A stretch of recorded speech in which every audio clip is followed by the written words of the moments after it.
क्या आपको पता है कि आपके ड्रेसिंग टेबल पर रखी हुई वो एक्सपायर्ड चीज़ें आपकी मेंटल पीस और आपकी तरक्की को रोक रही हैं? हेलो दोस्तों, मैं हूं सुनीता और आज हम बात करेंगे कि क्यों और कैसे हमें अपने ड्रेसिंग टेबल को तुरंत डिक्लटर करना चाहिए। ये एक ऐसी जगह है जहां से हम अपने दिन की शुरुआत करते हैं।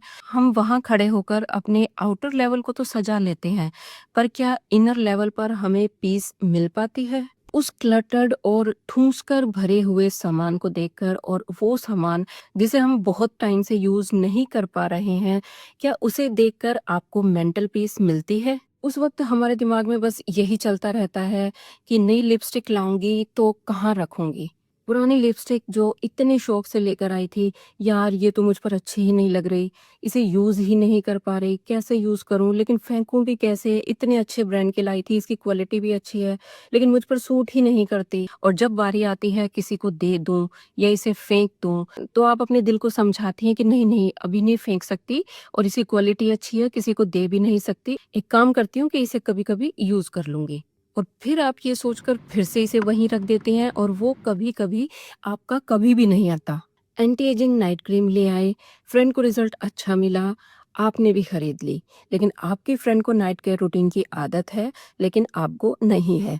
अब वो क्रीम पड़े पड़े 6 महीने हो गए, फिर आप उसे देखते हैं तो दिल नहीं करता किसी को देने का। फिर सोचते हैं अरे यार, उसको इतना अच्छा रिजल्ट मिला, मैं भी अब से इसे रोज लगाऊंगी। एक काम करती हूँ, ड्रेसिंग टेबल पर मैं इसे भूल जाती हूँ, अब से इसे बेड साइड टेबल पर रख देती हूँ, शायद वहां मुझे इसे यूज करना याद आ जाए। लेकिन वहां भी आपको इसे यूज करना याद नहीं रहा, क्योंकि आपकी आदत ही नहीं है नाइट केयर रूटीन की, जैसे कि मुझे नहीं है। और फिर वो पड़ी पड़ी एक्सपायर हो गई।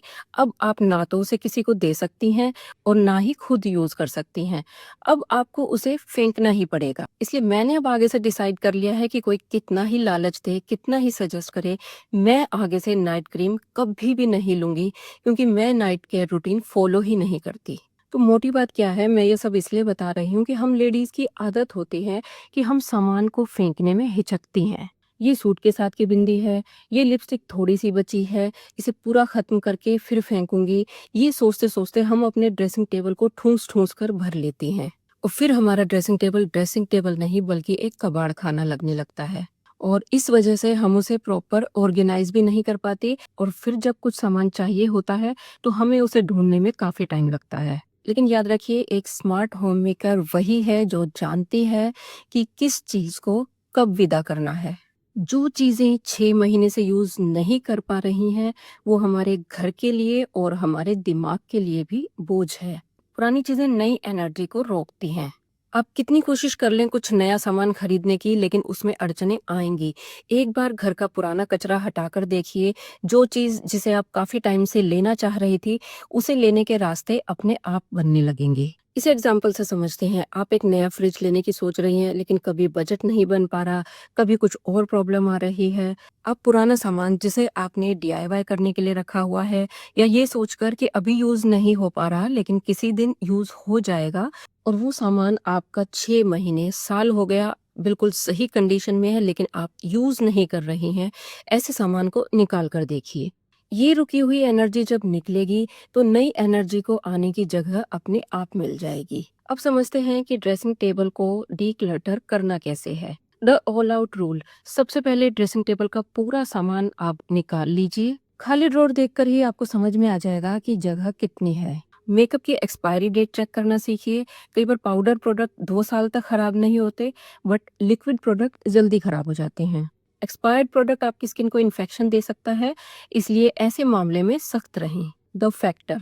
हर चीज को उठाकर खुद से पूछें कि क्या ये सच में मुझे खुशी दे रहा है, या सिर्फ पड़े रहने की वजह से गिल्ट हो रहा है। अगर सिर्फ पड़े रहने की वजह से गिल्ट हो रहा है तो आप उसे फेंक दें, क्योंकि रोज उसे आप सामने देखेंगी और यूज ना कर पाने की वजह से आप नेगेटिव फील करेंगी कि पैसे लगा दिए और यूज नहीं कर रही। कभी करूंगी के बजाय एक बार फेंक देंगी तो आपको याद भी नहीं रहेगा कि कभी कोई ऐसी चीज आपने खरीदी भी थी, और आपका गिल्ट भी उसके साथ ही चला जाएगा। अब बात करते हैं मेंटेनेंस और सेल्फ रिस्पेक्ट की। आप वीकली हैबिट बना लें। डिक्लटरिंग सिर्फ एक बार का काम नहीं है, आपको हर हफ्ते 5 मिनट निकालने हैं इसे चेक करने के लिए। ड्रेसिंग टेबल सिर्फ एक मेकअप करने की जगह नहीं है, बल्कि आपकी सेल्फ केयर का एक कोना है। जब ये साफ होता है, आपको खुद ही तैयार होने में गर्व महसूस होता है।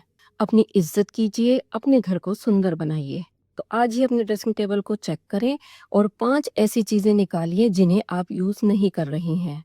और मुझे कमेंट करके बताइए कि सबसे ज़्यादा मुश्किल आपको क्या फेंकने में लगता है? क्योंकि मैं भी इस प्रॉब्लम से अभी-अभी निकली हूँ। मैंने भी काफ़ी क्लटर इकट्ठा कर रखा था, जिसे मैं अब धीरे-धीरे निकाल रही हूँ। तो मुझे आपके कमेंट्स का इंतज़ार रहेगा। Thanks for watching.